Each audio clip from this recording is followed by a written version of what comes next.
Muito boa tarde, companheiros. Iniciando mais um Jornal das 5 aqui diretamente pela Causa Operária TV.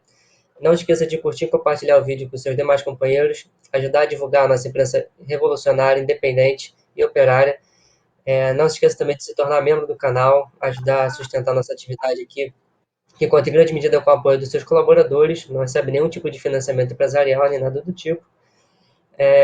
Eu me chamo Lô Monteiro, falo diretamente aqui do Rio de Janeiro. Do outro lado está comigo o companheiro Thiago Assad. Thiago, dê sua boa tarde para os companheiros. Boa tarde. Boa tarde, mais companheiros que já estão assistindo o nosso J5. Hoje com muitos novos e situações antigas também vindo à tona.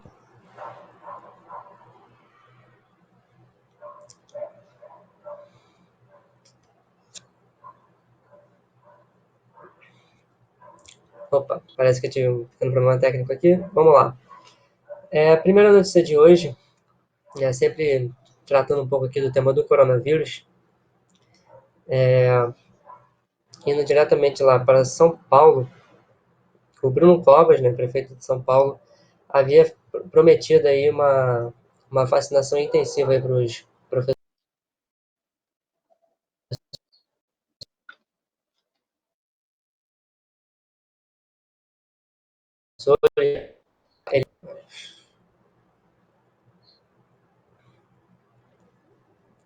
Opa. Voltando aqui.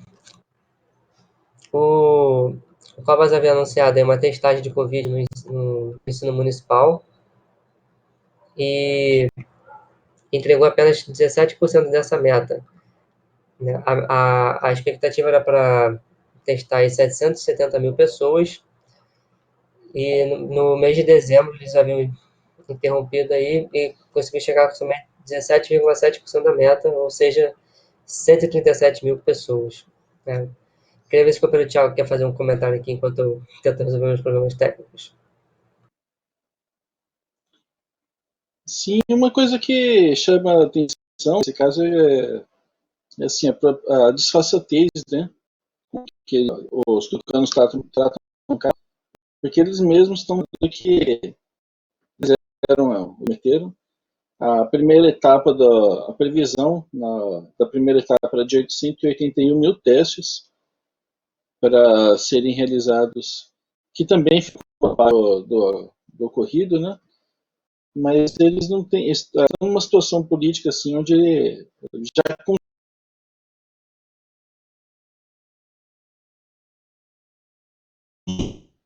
então agora os Paulo não se sentem tão desconfortáveis em revelar que era efetivamente uma dessas propagandas aí eleitorais típicas, né? Uma dessas propagandas de eleição que a gente vê a torta e direito, mas que por algum motivo ainda continua recebendo crédito, dando a esse tipo de figura do não só o Bruno Covas, mas o Alto Tucanato em geral, nisso.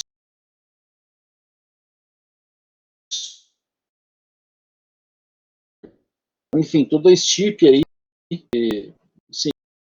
de seus, né, os chamados científicos, que seguem assim, mas de uma maneira muito demagógica, meramente da boca para fora, na hora de ter uma ação concreta mesmo, no sentido de preservar a vida da população, de implementar um isolamento social. O que a gente vê é justamente o oposto, é uma reabertura total da economia, das atividades não essenciais também, condições cada vez mais degradantes e que levam a um surto aí de casos de coronavírus que a gente vai tratar mais para frente no decorrer da pauta, como é visto pela burguesia, como, que e não do público que falha numa coisa tão elementar do teste, né, Luan? Você não tem nem como saber, na verdade, como está a real situação da pandemia na cidade mais rica do país. E daí para baixo, daí para o restante do Brasil, nos rincões aí mais afastados, é um verdadeiro Deus nos acuda, porque não existe uma política séria, não existe nada além de demagogia eleitoreira para fortalecer esse grupo específico da direita, né? E, e a população vai pagando um preço muito alto por isso.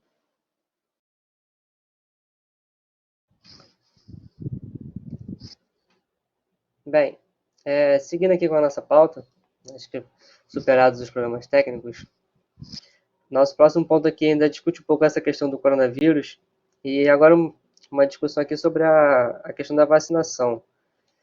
A gente teve aí uma funcionária, uma garçonete, que foi demitida, né, do restaurante que ela trabalhava após se recusar a tomar a vacina contra o coronavírus. O caso aconteceu nos Estados Unidos, né, em Nova York. Ela acabou sendo demitida depois de resistir, dizendo que isso possivelmente prejudicaria, né, a sua, e teria mais chance dela engravidar, prejudicaria a chance dela engravidar, perdão. O que demonstra aqui que essa discussão que toda feita em torno da vacina, ela nunca é no sentido de tentar, de fato, resolver o problema do coronavírus, né? Mas é tudo sempre uma campanha, em primeiro lugar, como a gente já sempre coloca, é uma campanha sempre muito demagógica, né? A vacina, ela acaba lançando para todo mundo e é uma verdadeira histeria, né? Quando se trata de vacina, como se todo mundo tivesse que ser obrigado a tomar, né? Uma luta incessante para que tenha vacinas obrigatórias para as pessoas, né? Sendo que não se trata disso, né? A vacina tem que ser vista como um direito, né?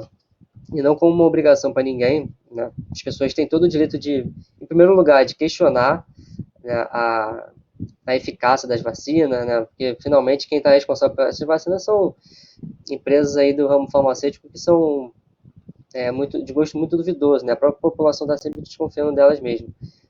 E no caso, a gente não pode sair simplesmente obrigando as pessoas a fazer uma coisa, mas pelo contrário, né?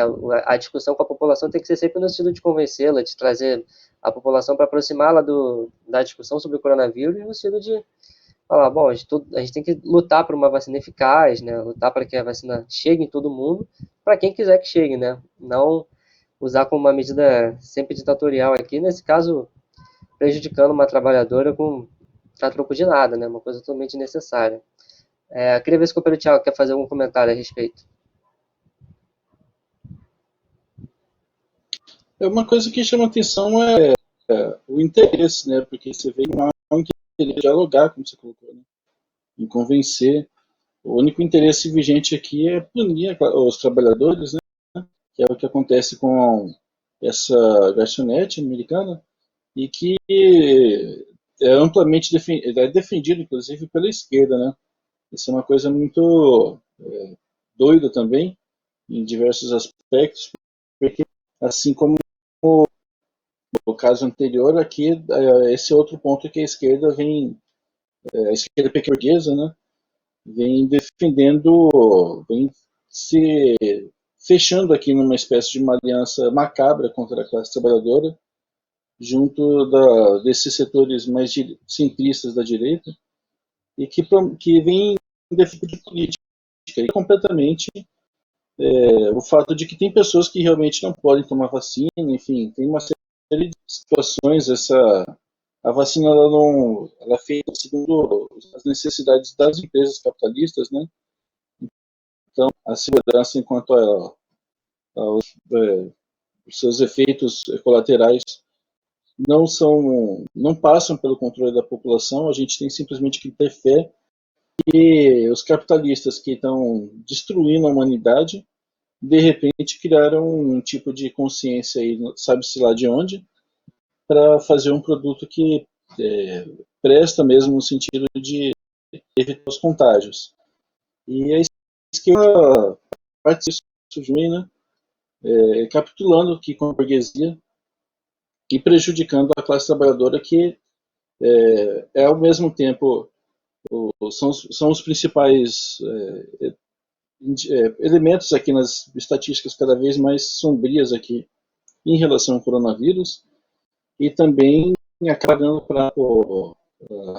pagando também pelo aspecto, né? Tem uma situação dessas, são eles que são responsabilizados por não se vacinarem, por contribuírem de maneira hipotética para a disseminação do coronavírus, com a perda, inclusive, do emprego.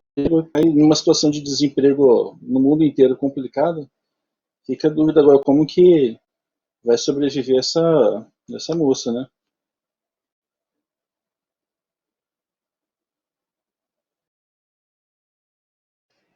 Bem, exatamente.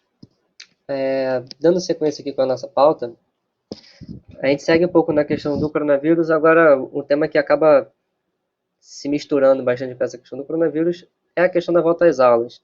Né? A gente já viu aí o caso da cidade de São Paulo, né, que acaba tendo bastante destaque, inclusive os professores lá estão fazendo uma greve contra a volta às aulas, mas a gente sabe que é uma política que é adotada por toda a burguesia. Né?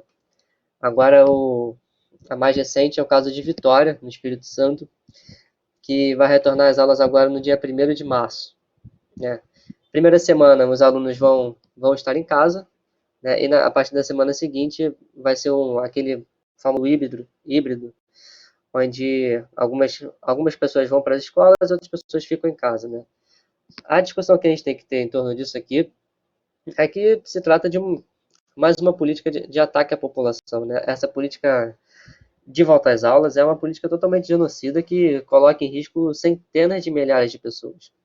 Existe toda uma demagogia para poder tentar fazer com que as aulas voltem de forma segura. Né? Inclusive, essa é a política adotada por setores da esquerda, setores do movimento estudantil e, sobretudo, o PCdoB, né, que tem uma presença muito forte no movimento estudantil. Né? Mas essa política adotada pelo PCdoB e por essa esquerda que está mais preocupada com a frente ampla do que com a vida das pessoas, né, acredita-se que há alguma possibilidade real de volta às aulas, né, com todos os requisitos de segurança, sendo que o pessoal conhece muito bem qual é a realidade das escolas no Brasil, né, principalmente as escolas públicas, que muitas vezes você não tem nem água para poder lavar a mão. Então, essa coisa de retorno em segurança é uma verdadeira farsa. Né, a gente sabe que isso não vai acontecer. Né, primeiro pela uma questão econômica primordial, que as escolas são totalmente sucateadas. Né? E para além disso, ainda que fosse de forma segura, com alguma tentativa de distanciamento, ainda assim você está botando milhares de pessoas nas ruas sem necessidade nenhuma. Né? Para poder ter uma aula aí que sequer vai acontecer, uma aula no modelo misto, né? Esse modelo híbrido que acaba abrindo uma margem para poder ter as aulas à distância, que também é uma outra forma de ataque à educação. A gente sabe que no final das contas essa coisa de aula à distância ela é uma fachada e é um pretexto muito, muito concreto para a privatização total do ensino. Né? No mais, eu queria ver se o companheiro Thiago quer fazer algum comentário a respeito. É uma coisa que eu acho interessante destacar também, isso que talvez reforçar o papel que a gente aqui, papel de cúmplice, seja lá por qual loucura for, mas a esquerda acaba atuando de uma maneira que colabora com a política genocida de, de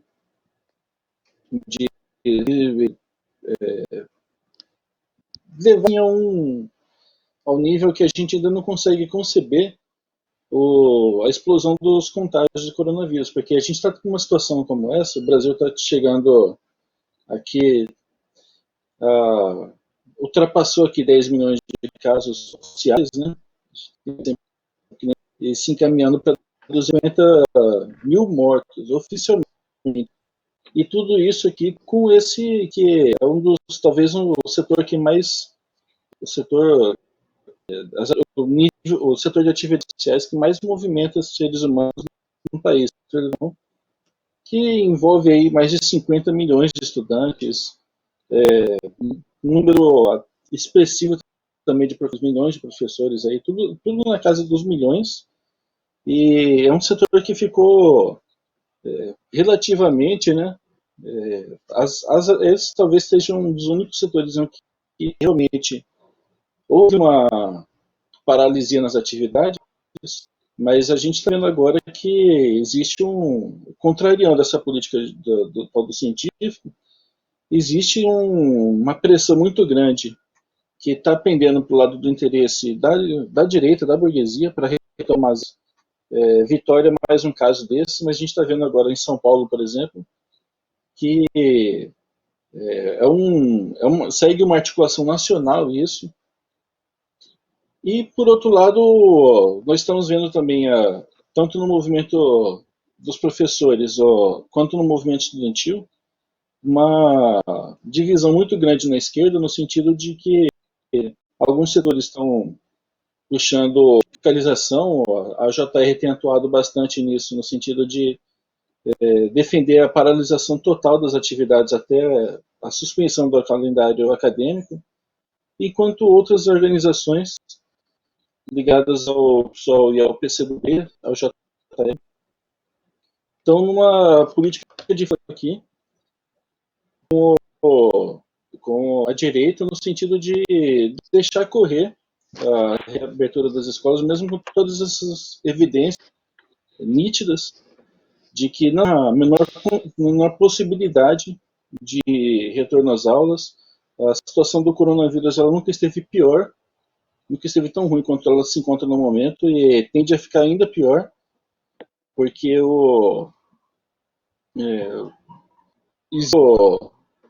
impulsionamento dessa política de volta às aulas, a tendência da coisa crescer assim em escala geométrica, em progressão geométrica. A gente está vendo que esse é um setor importante que vai voltar, tá com essa perspectiva de voltar ativa agora, e se não paralisar de vez, se não radiar mesmo, a tendência é de um crescimento muito expressivo tanto no número de contágios quanto de mortes aqui no Brasil, porque a gente sabe que as condições sanitárias também das escolas são péssimas aqui, para dizer o mínimo, né? A gente vê que muitas escolas não têm condições dos alunos lavarem a mão, a questão do social, qualquer um com 2 moléculas de neurônio sabe que isso é uma lenda que não existe em escola nenhuma do mundo.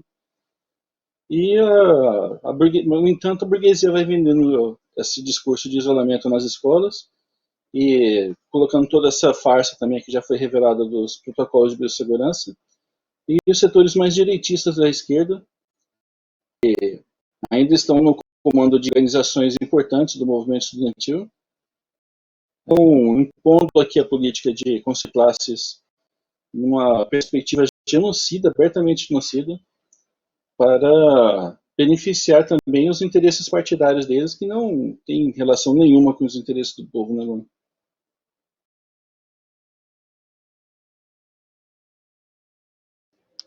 Bem, perfeito. Seguindo aqui com a nossa pauta, o próximo tema que a gente vai discutir diz respeito ainda sobre essa questão da pandemia, né, de uma certa forma. Né, a gente tem denunciado aqui de diversas maneiras, né, com alguma frequência, a forma demagógica como está sendo tratada a questão das aglomerações. Né, a gente sempre discute aqui que, né, a burguesia ela faz toda uma política para colocar como se a culpa do coronavírus fosse da população, né, como se a população fosse o grande responsável pelo número dos contágios, né, e para isso ela aproveita para poder aplicar uma série de medidas repressivas, né? Como a gente viu aí no começo da pandemia e que está até se repetindo agora também a questão do lockdown, né? A gente teve o caso da cidade de Araraquara, né, onde foi implementado o lockdown agora. São medidas desesperadas, né, que tentam conter, né, a alta do número de casos. E, por outro lado, tem as medidas repressivas tradicionais, como simplesmente colocar as polícias militares para poder fazer o serviço de fechar bares, de fechar restaurantes, e é isso que tem acontecido. Né, a gente noticiou aqui recentemente também o caso do Carnaval, que foi amplamente reprimido. Né, os poucos blocos de rua que tentaram sair, né, apesar de toda a problemática envolvida, eles foram também igualmente reprimidos. Né. Nesse final de semana, né, a gente vai destacar aqui o caso de BH.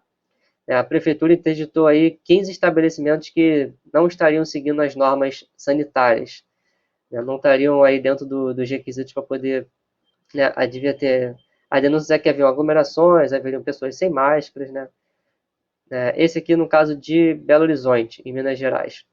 A gente destaca aqui também o caso da cidade de Salvador, na Bahia, onde tiveram também nesse final de semana 20 estabelecimentos interditados e 11 aglomerações dispersadas, né, lá por conta do toque de recolher. Foram feitas aí mais de 2.000 vistorias em 76 bairros. Você vê que é um controle muito firme, né, que a burguesia, no caso aqui, representado pela prefeitura e pelo Estado, tentam colocar. É uma preocupação muito grande com a vida das pessoas, então eles têm que botar a polícia para poder ir lá botar todo mundo para correr. É uma coisa, chega a ser até engraçado. A gente não vê nenhuma preocupação nesse nível quando tem a população toda igual uma sardinha dentro de uma lata nos trens e nos transportes públicos, né, tendo que enfrentar uma aglomeração muito mais severa do que essas, que em grande medida são locais abertos, né? E no final das contas a gente sabe que é um momento de lazer do trabalhador, né? O cara ele pode pegar o transporte público lotado de segunda a sexta, mas se chegar no sábado ele quiser ter um pouquinho de lazer, né, que seja com 10 pessoas ao lado dele, ele já não pode, ele vai ter que ser duramente reprimido e vai ter um aparato gigantesco montado só para poder reprimir esse trabalhador, né? Então a gente vê que é uma, é uma política demagógica, né, e que é apoiada em alguma medida pelos setores de esquerda, que defendem métodos repressivos, né, acreditam que a culpa de fato é da população, né, e não da burguesia, que em primeiro momento não fornecia teste, e agora a gente tem aí as vacinas que não chegam para ninguém, a gente não sabe se o pessoal vai ser vacinado, se essa vacina vai funcionar de alguma coisa. A burguesia ela se exime totalmente de culpa e joga tudo isso em cima da população. Queria ver se o companheiro Thiago quer fazer algum comentário a respeito aqui. Eu acho que é bem isso que você colocou agora, né, de como eles transferem a culpa, né? A gente acabou de dar notícia aqui de que nem teste, nem meta de testes feitas a título de demagogia eleitoreira, que vamos falar que é verdade, não seria absolutamente nada demais. O, o Covas cumpria a promessa dele de fazer testes aí em 777 mil pessoas, não sei porque esse número cabalístico, mas enfim, atingir uma meta dessa não seria um problema nenhum, não seria na verdade problema nenhum para uma prefeitura tão rica quanto a prefeitura de São Paulo. Isso deveria ser inclusive o padrão, na verdade. Testes em massa foi o que as experiências nacionais com relativo sucesso no controle da pandemia demonstraram ser as formas corretas de você combater de maneira séria mesmo, né, os contágios pela pandemia do coronavírus. Você faz testes com a população e estabelece também uma política de isolamento social séria, né? Você citou aqui, né, no caso dos trens e dos outros meios de transporte público, mas a gente tem também aí as fábricas, as unidades dos correios, os bancos, pontos de aglomeração assim absurdos de seres humanos. No caso dos bancos, é uma cena comum no Brasil inteiro, as filas de idosos lá na caixa, quer dizer, o poder público ele não faz totalmente nada, exceto demagogia. O caso da Bahia é interessante também porque leva essa demagogia a um outro nível, porque o Rui Costa colocou lá no estado da Bahia um toque de recolher aqui vigorando entre 8 da noite e 5 da manhã. Quer dizer, a gente fica na dúvida se o coronavírus ele tem algum alarme para ele dormir nesse horário e não contagiar, né? É uma coisa muito fora desse horário, aliás.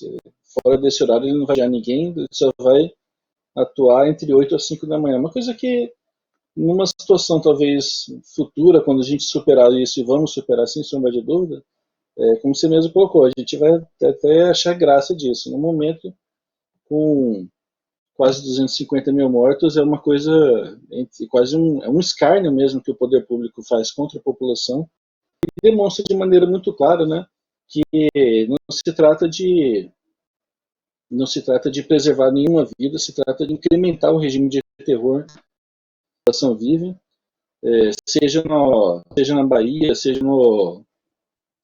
em Belo Horizonte, enfim, no Brasil inteiro, a gente está vendo mesmo o regime de terror mostrando suas feições cada vez mais monstruosas contra a população, que não tem outra saída aqui, a gente vai vendo, exceto se organizar de maneira independente, mesmo dessas organizações mais capituladoras, mais traidoras mesmo, da esquerda, que insistem em atrelar a população aqui à burguesia que está desenvolvendo esse tipo de política genocida para além do eufemismo, né?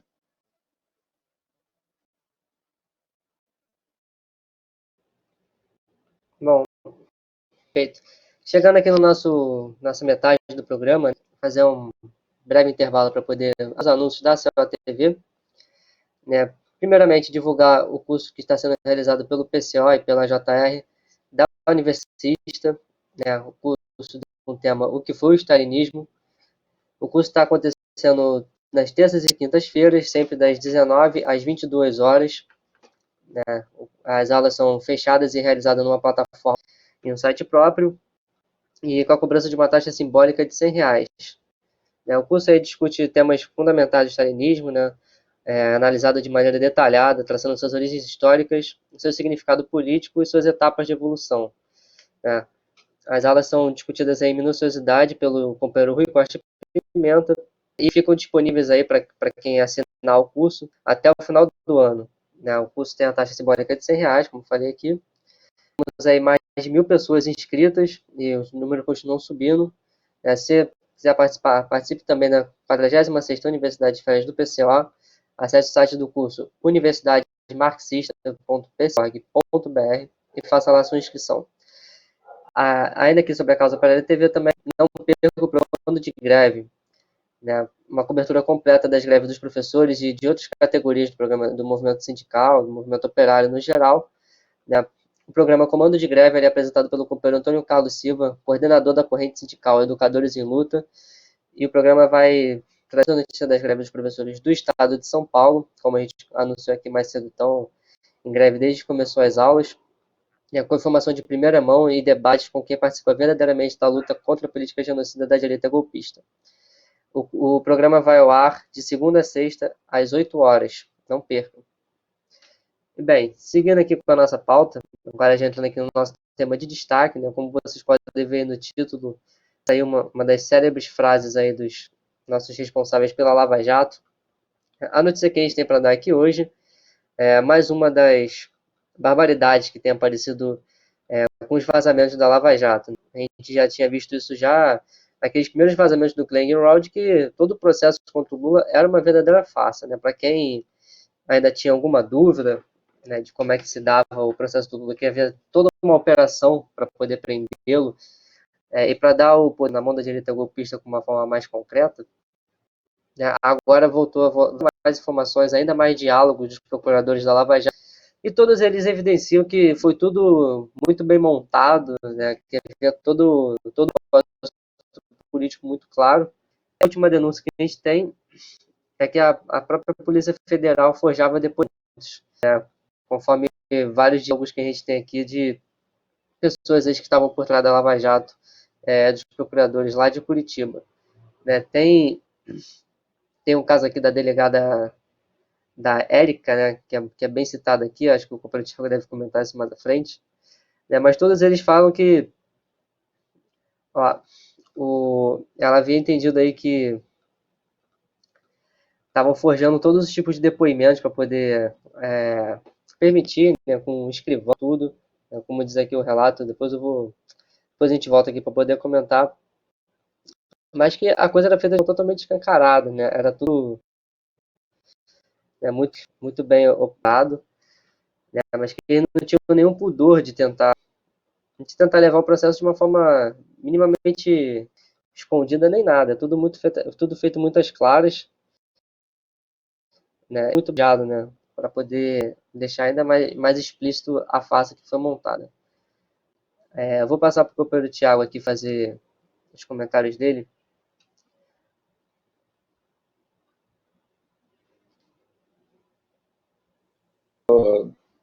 Não só, como se lembrou, não foi só na segunda passada, mas ao longo dos últimos anos aqui surgiu essa operação golpista, que é a Operação Lava Jato.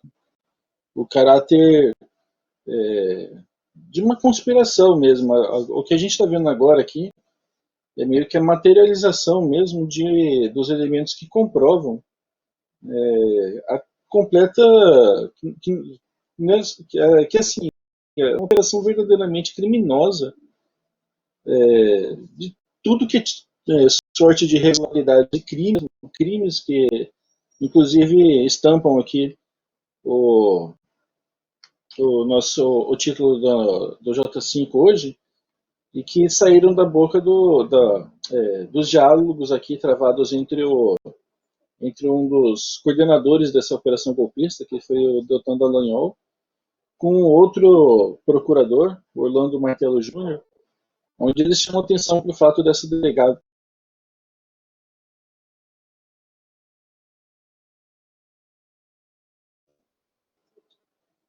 lavrado o termo de depoimento, tivesse aqui citando literalmente, né?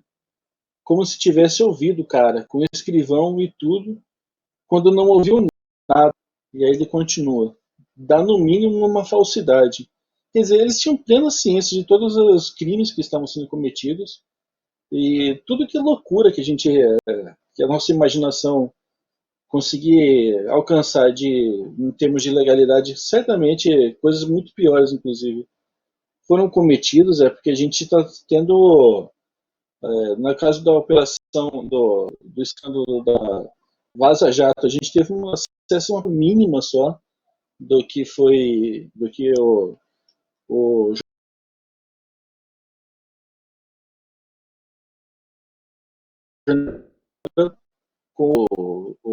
que o judiciário está cedendo aqui para a defesa do ex-presidente, está divulgando tudo também, e recebe, ou imaginamos que seja tudo também, né? Não temos como saber, mas esse pouco só que a gente está tendo acesso, denotam de maneira muito clara aqui que eles, eles são uma verdadeira criminosa mesmo, atuando dentro da esfera da burocracia e deixa muito claro aqui que a loucura, por um lado, a loucura desses mesmos setores que a gente tem denunciado aqui como setores da esquerda, que hoje estão da volta às aulas, e na época estavam ali fazendo a defesa da luta porque a Lava Jato defendiam a Lava Jato, defendiam a luta contra a corrupção, enalteciam o papel dos procuradores e do judiciário, e de uma forma totalmente doida, né, a gente vê que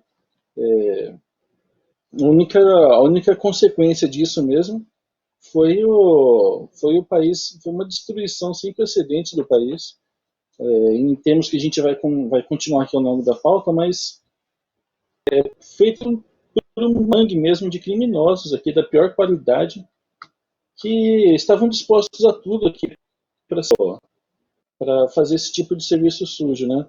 Uma coisa que chama atenção também a direita eles têm essas frases assim meio que beiram assim, como a gente falou, coisa meio cômica. Por exemplo, durante o processo de privatização, a gente teve o caso lá estamos no limite da irresponsabilidade lá do governo tucano, se não me engano, o próprio Fernando Henrique Cardoso, agora não lembro de cabeça, mas se não foi ele, alguém muito próximo do alto escalão, comentando lá aquele processo de golpista também das privatizações, verdadeiro roubo, e agora que eles, nesses diálogos aqui, uma frase muito interessante, assim, nesse sentido também, de uma forma meio cômica, que aparece é o Deltan Dallagnol falando pro esse outro procurador, Martello Júnior, que eles teriam, segundo a palavra deles, uns displicentes, quer dizer,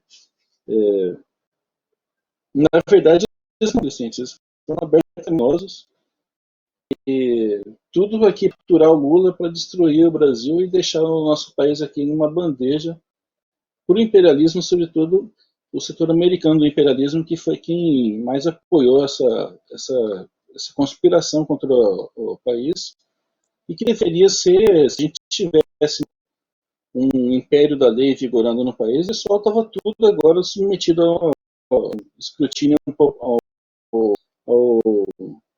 julgamento por todas as traições nacionais, por todos os crimes que o pessoal fez, que não é brincadeira, né? A gente está vendo agora também que destruíram o lado e entregaram ele para tipos como o Bolsonaro, Dória e essa direita que tomou o país aqui de assalto e, entre outras façanhas, produziu esse descalabro aqui, que é a política da direita para enfrentar a pandemia, né?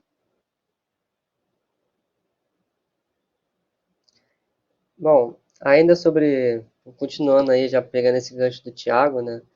Sobre esse estrago que a direita tem trazido, né? Sobretudo depois do golpe de Estado de 2016, né? Implementando com ainda mais força essa política neoliberal. Um desses reflexos tem sido os ataques à Petrobras, né? A gente teve a notícia de hoje de que as ações na bolsa da Petrobras caíram em 16%, né? Que já é mais um sinônimo da crise que a gente vem discutindo aqui e vem denunciando.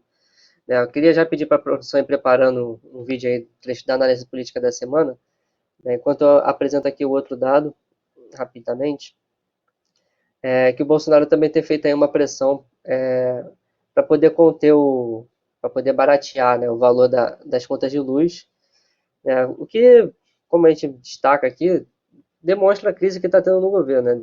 Isso depois de uma intervenção, né, que teve na Petrobras, né? Isso demonstra aí como é que está sendo travada, né, a disputa dentro no interior da própria burguesia. Né? O Bolsonaro, por um lado, tem as preocupações eleitorais de 2022, o que faz com que ele fique pressionado pela sua base, né, e não possa simplesmente sair deixando o preço aumentar de forma, né, totalmente fora de controle, como é o objetivo final da burguesia, né? Porque a burguesia, no final das contas, ela não está preocupada com o valor que a população vai ter que pagar pela sua luz, né? Mas sim somente de aplicar essa política neoliberal, né? De atacar ainda mais o bolso dos trabalhadores. Né? O outro lado que a gente tem aqui é que há essa preocupação eleitoral por parte do Bolsonaro que tenta conter. Né? Então, fica todo um jogo sendo feito, todo um cenário feito para poder, né, passar alguma imagem de que está tentando segurar esse avanço e, como a gente destaca, é uma política totalmente demagógica por parte do Bolsonaro. Queria ver se a produção já separou o vídeo da análise política da semana para poder passar aí, pode ser? Inclusive, por falar em economia nacional, surgiu aqui agora um novo conflito muito interessante entre o Bolsonaro e a burguesia civilizatória, democrática e científica, que é a Petrobras. O Bolsonaro, aí, por um conflito interno do seu governo, tirou o agente direto das petroleiras que estava na presidência da Petrobras, das petroleiras e dos especuladores, e colocou um militar, por causa do problema do preço do diesel. Né?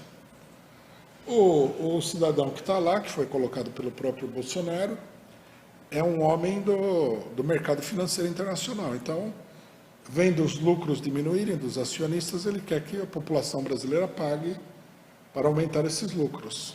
Né? E aumentou o preço do diesel. O Bolsonaro não gostou, porque contraria a política eleitoral dele, e colocou um general. E a imprensa burguesa está atacando, porque o mercado reagiu mal.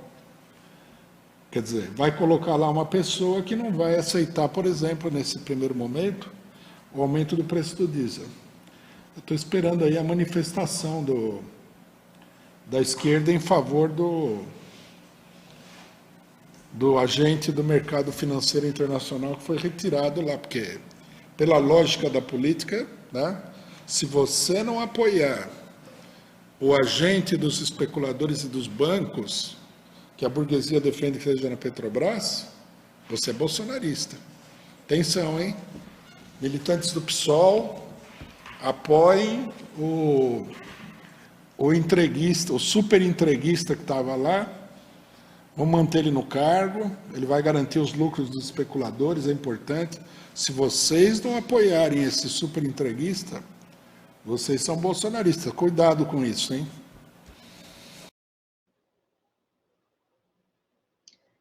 Bem, voltamos aqui, os companheiros puderam assistir um trecho da análise política da semana, né, transmitida e realizada aqui na Causa Operária TV no último sábado. Né, o programa de marca da Causa Operária TV acontece todos os sábados às 11h30, né, não perca. Né, se quiser pode conferir na íntegra também o programa do último sábado. Né, vou passar a bola aqui para o companheiro Thiago fazer seus comentários a respeito dessa questão da Petrobras.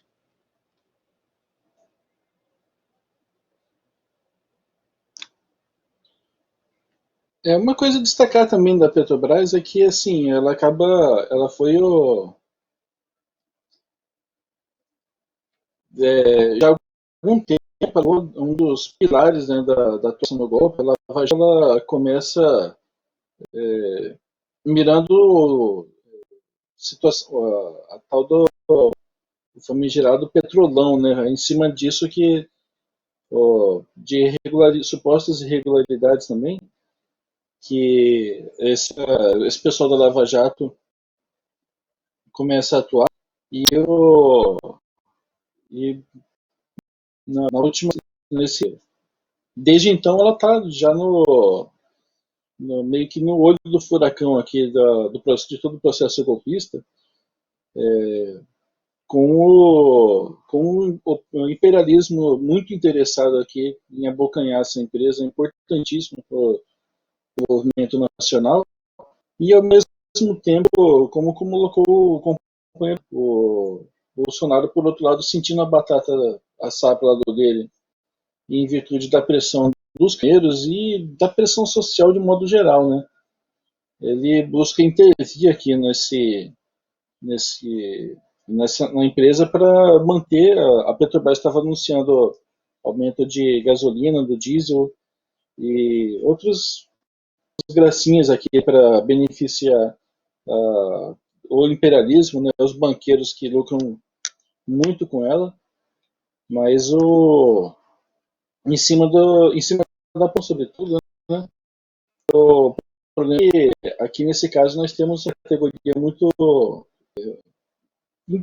que pese não ser não estar na ponta de nenhum processo revolucionário. A gente viu o tamanho da força dos condutores, né? Eram cerca de 80 mil que paralisaram durante o governo Temer e que quase colocaram o regime golpista inteiro abaixo naquela ocasião pela ação deles, que aí assim, é uma ideologia supostamente direitista, mas na prática, quando os interesses deles se colocaram em choque com a política da Petrobras, o resultado foi que nós tivemos a queda do presidente da Petrobras na ocasião, Rodrigo Parente, né? E quase também o presidente Temer, na época, caiu junto. A gente está com essa mobilização dos caminhoneiros que está nesse impasse aqui, mas sem dúvida está na ordem do dia. É uma situação que está presente e Bolsonaro sabe dos riscos de não ceder para essa categoria. É o que ele está buscando fazer, inclusive. A imprensa tem destacado que o governo está buscando fundos aqui de outras fontes aqui para cobrir para financiar aqui tanto uma política de preços que beneficia o seu governo, né, do ponto de vista eleitoral, como também outro aspecto em que a Petrobras atua também, que é o serviço de energia elétrica. Também é outro vespeiro aqui que está causando está abrindo uma nova fonte de crise aqui entre a direita tradicional imperialista e a extrema direita, onde o governo aqui está se alinhando mais com uma política de ação também para não deixar a energia elétrica ser tão beneficiar de alguma forma, porque ele precisa beneficiar o imperialismo, mas também não tanto a ponto dele acabar se queimando aqui eleitoralmente, porque a gente viu, se por um lado o caso da Petrobras mostrou em 2017 com o caso, a paralisação dos condutores, quão explosivo isso pode ser para o país. Por outro, a gente teve agora recentemente no Acre, né, aquela situação que o Brasil inteiro viu de um estado inteiro convulsionado lá pela questão elétrica, pela questão energética, desculpa, que é outra ameaça muito séria também, e o governo vai tentando aqui como um equilibrista um tanto inepto, mas mantendo, fazendo uma espécie de toma lá da cá entre a pequena burguesia direitista e o para tentar se manter no poder. Mas eu acho que isso mostra também que, ao contrário do que parece, a direita é um bloco que está em constante crise, e isso teria que ser estimulado também por enérgica da classe trabalhadora e dos estudantes para pôr fim a esse regime golpista que a gente vive, que não está de forma nenhuma beneficiando a população, mas buscando se salvar aqui, como pode também, diante de uma conjuntura complexa do ponto de vista econômico e político, e que abre margem, mas que, sobretudo, são resultado da crise capitalista e que abre margem para uma organização mais decidida da população, no sentido de fazer prevalecer seus interesses, né? Bem, a gente já está chegando aqui nos minutos finais do programa, então a gente vai ter que dar uma corridinha com a nossa pauta para dar tempo de abordar tudo. Agora, um tema mais internacional, a Coreia do Sul aceitou aí liberar mais de 6 bilhões de dólares de ativos do Irã, né? Esses ativos aí, eles estavam congelados desde 2018, quando os Estados Unidos impuseram algumas sanções unilaterais ao Irã, né? Então, desde 2018 que o Estado do Irã está tentando correr atrás desse dinheiro, que vai ser usado agora para combater a pandemia do coronavírus, né, em Teherã. Queria ver se o Thiago faz os comentários rapidamente a respeito do assunto. Destacar que a gente até chegou a dar essa notícia aqui, o governo o Irã chegou a fazer uma apreensão de um barco, de um petroleiro sul-coreano, e reforça que aí a gente teve anos de discussão sem fim, do ponto de vista do resultado, né? Mas entre que se enfrentou a força com força, a coisa avançou de uma maneira positiva para que os interesses do Irã fossem atendidos e convencesse a Coreia do Sul da necessidade de se devolver esse dinheiro que foi roubado também pelo imperialismo, né? Mostrando como essa gente não vai ter reversa, né? Só com a força que é possível estabelecer o interesse nacional contra o imperialismo e contra esse grupo criminoso que domina a humanidade, né? Bom, a próxima internacional que a gente tem aqui é sobre mais uma tentativa de golpe no Equador, né? Essa denúncia, não é isso, Thiago? É isso, a gente vem tratando muito da questão do Equador, né, o país próximo aqui, que está no processo eleitoral e, a princípio, estava meio que dado que ia ter um segundo turno, mas a coisa está tão nebulosa aqui nesse pedaço do mundo que é a América Latina, que tudo que a gente tem que ter muita cautela e tem que acompanhar muito de perto, porque agora uma organização muito direitista, inclusive, que é a Internacional Progressista, está denunciando que o Lenin Moreno está se preparando agora pode aplicar, inclusive, um golpe de Estado, né, em função de toda a crise política que vive o país, que já não é de hoje, mas que se acentuou com a política aplicada, inclusive, pelo próprio Lenin Moreno, de analisar a esquerda. Ela resolveu fazer uma operação parecida com da Bolívia, né? O Rafael Correa ele desistiu de candidatar, mas ainda assim, a princípio, parecia que o seu candidato iria para o segundo turno com chances grandes de vitória, mas a direita meio que está se articulando lá para derrubar isso para vencer no ponto de vista eleitoral, e se isso falhar, esse grupo direitinho, né, da Internacional Progressista está denunciando, que foi capa aqui do Página 12 da Argentina de hoje, de que inclusive um golpe de Estado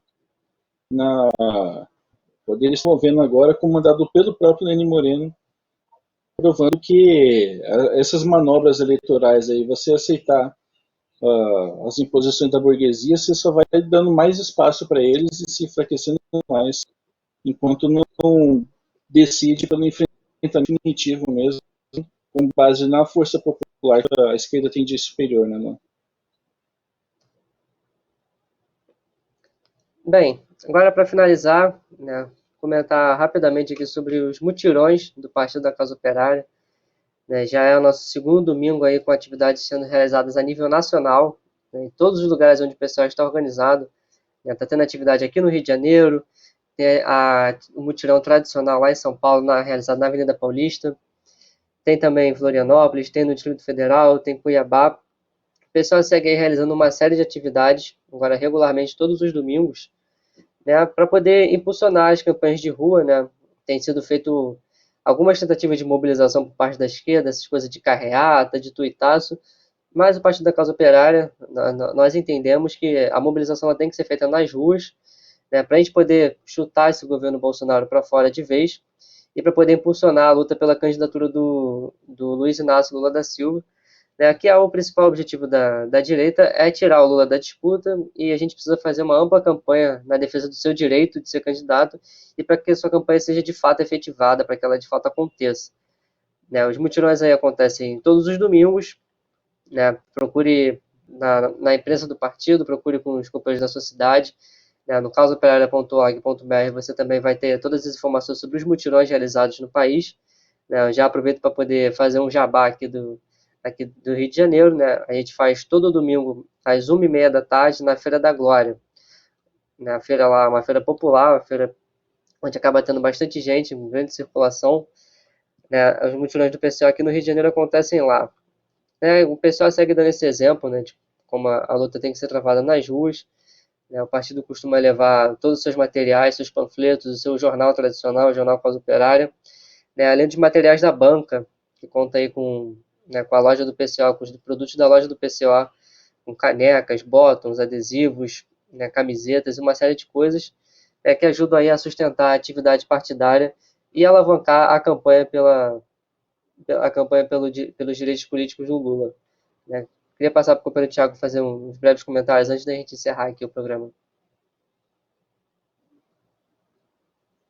Sim, reforçar também a importância de toda essa campanha de agitação, as pessoas que têm mais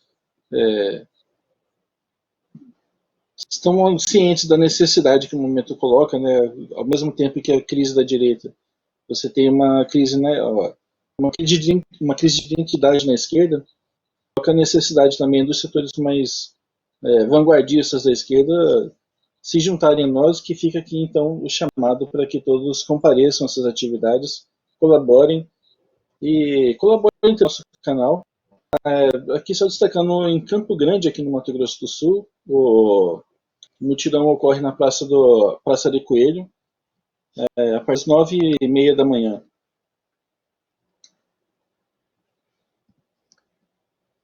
Bom, perfeito. O Jornal das 5 vai ficando por aqui. Né? Ele segue na sua programação aí, às 5 horas da tarde, sempre aqui na Causa Operária TV, de segunda a sexta, com uma outra dupla de companheiros. Eu e o companheiro Thiago, a gente volta novamente aqui na segunda-feira que vem. A programação da Causa Operária TV segue no seu sinal 24 horas por dia, tem programação o dia inteiro para os companheiros continuarem assistindo. Na sequência aqui do Jornal das 5, você vai ter aí a reprise do programa Não Compre Jornais, Minta Você Mesmo. Depois tem o COTV Entrevista, ao vivo. O programa Comando de Greve, com o companheiro Antônio Carlos, discutindo os problemas da greve, do movimento operário no geral, atualizações sobre a greve dos professores. E mais tarde, no final da noite, para encerrar, às 8h30, o resumo do dia. Então, é isso, companheiros. Desejo a todos que ficaram até aqui conosco uma excelente boa tarde. Continuem acompanhando o programa, a nossa programação na Causa Operária TV. Nos vemos novamente na semana que vem. E é isso, companheiros. Um excelente final de tarde e até mais.